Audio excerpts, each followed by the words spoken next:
नमस्कार मंडळी, आज मी दुधीचा पेठा कसा बनवतात तो दाखवणार आहे। त्यासाठी हा बघा मी दुधी घेतलेला आहे, तुम्ही बघू शकता। हा 1 किलोचा दुधी आहे। तर आपण रेसिपीला चालू करूया।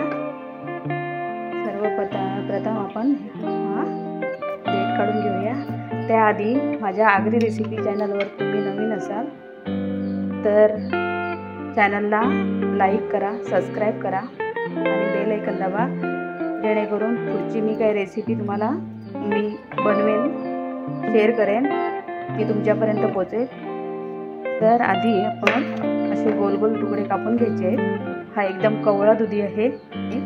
दुधीचे पण प्रकार असतात, एक लांबट असतो प्रकार, एक गोल असतो आणि एक असा गोल आणि त्याला जो ह्याचा भाग असतो, देठाचा भाग असतो, तसा हे जसा असतो केळ्यासारखा, त्याच्यातला हा एक गोल प्रकार आहे, तो मी घेतलेला आहे। तर आता आपण याची सालं काढून घेऊया।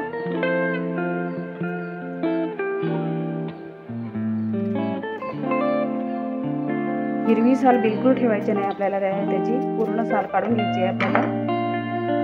असं कापून घ्यायचं आहे आणि ह्याचे तुकडे करायचे आहेत आपल्याला। तर असं मी सर्व कापून घेतलेले आहे, बघू शकता तुम्ही। आता ह्याच्यातल्या बिया काढून घ्यायच्या आहेत आपल्याला।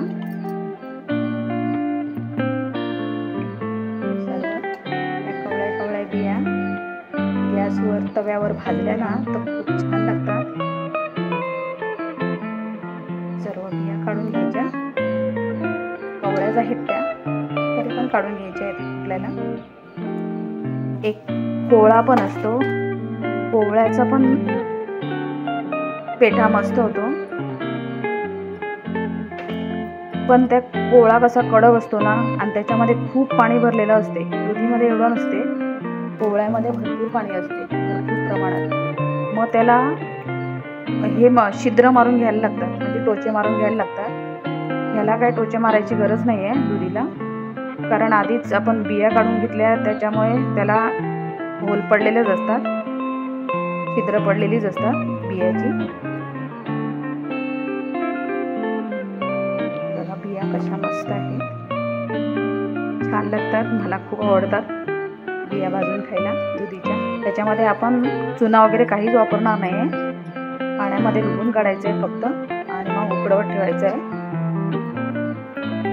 कोवळ्याला चुना वापरायला लागतो, कारण त्याला वास येतो ना, थोडासा स्मेल येते हिरवी हिरवी, म्हणून त्याला थोडासा चुन्यामध्ये ठेवायला लागतो। अर्धा एक तास नाही, जास्त पण ठेवायला लागतो, कधी कधी पूर्ण 1 दिवस ठेवायला लागतो। ह्याला तशी काही ठेवायची गरज नाही, हा एकदम पटपट होतो। आता मी हा पाण्यामध्ये टाकून घेते, धुवून घेऊया स्वच्छ, धुवून पिळून घ्यायचं आहे आपल्याला। त्याला इतकं काही पाणी निघत नाही, पाहू शकता तुम्ही।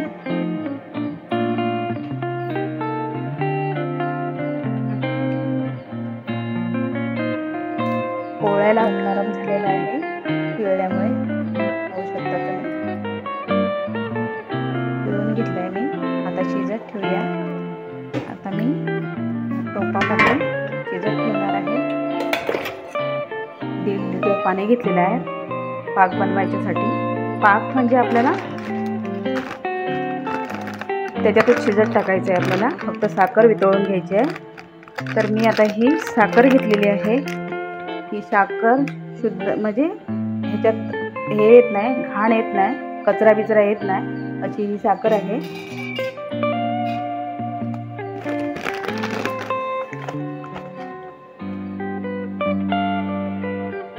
इथे साखर आपण वितळून घेऊया पूर्ण, साखरेचा टोप आपण बाजूला करून घेऊया। आणि आता बघूया आपला दुधी किती शिजला आहे। तो दुधी आपला बऱ्यापैकी शिजला आहे, मस्त मऊ झालेला आहे। तर मंडळी तुम्ही काय सांगतील, आता दुधी एवढूसच आहे तर साखर 1.25 किलो का घेतली, तर साखर त्याच्यामध्ये मुरली पाहिजे। खरं तर साखरेचा पाकच असतो तो क्रंची लागतो आपल्याला ह्याच्यामध्ये, पेठ्यामध्ये, म्हणून आपल्याला पाऊण किलो साखर पाहिजे त्याला. हा आपला पाऊण किलो एवढा हे आहे, गर आहे आपला दुधीचा, तर आपल्याला पाऊण किलो साखर पाहिजेतच. आपल्याला तार वगैरे आणायची नाही आहे, सध्या तरी आपल्याला शिजत टाकायचं आहे याच्यामध्ये दुधी. तर आता मी दुधी टाकून घेते याच्यामध्ये.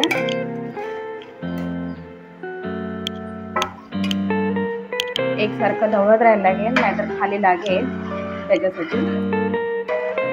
तर हा दूध पेठा बनवायला आपल्याला जवळजवळ पाऊण तास तरी लागेल, एवढी साखर वितळवण्यासाठी आणि त्याच्यामध्ये मुरण्यासाठी आणि घट्ट होण्यासाठी. तर आपल्याला 2 तारी आल्या ना का हा गॅस बंद करायचा आहे, तोपर्यंत शिजवायचा आहे. चला तर मग हा लेमन येलो कलर आहे तो मी त्याच्यामध्ये टाकणार आहे. तुम्ही पाहिजे तर केशर पण टाकू शकता, पण मी आज कलर टाकणार आहे, त्याच्यासाठी हा कलर घेतलेला आहे मी.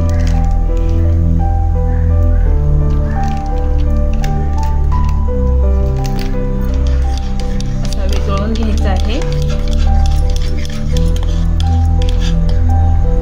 आणि मग टाकायचं आहे.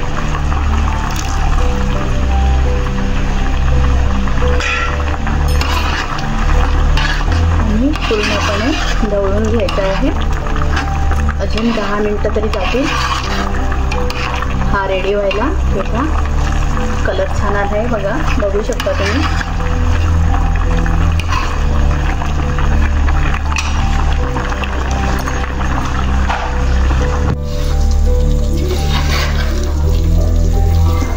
मग आपला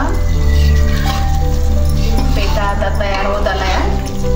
पाणी सर्व आटलेलं आहे. अजून 5-6 मिनिटं ठेवायला लागेल, मग आपला पेठा रेडी. तर आपला पेठा तयार आहे. इथे ताटामध्ये काढून घेते मी. सुटसुट ठेवायला लागेल तो, कारण कसं एकत्र ठेवून हे चिकटेल ते.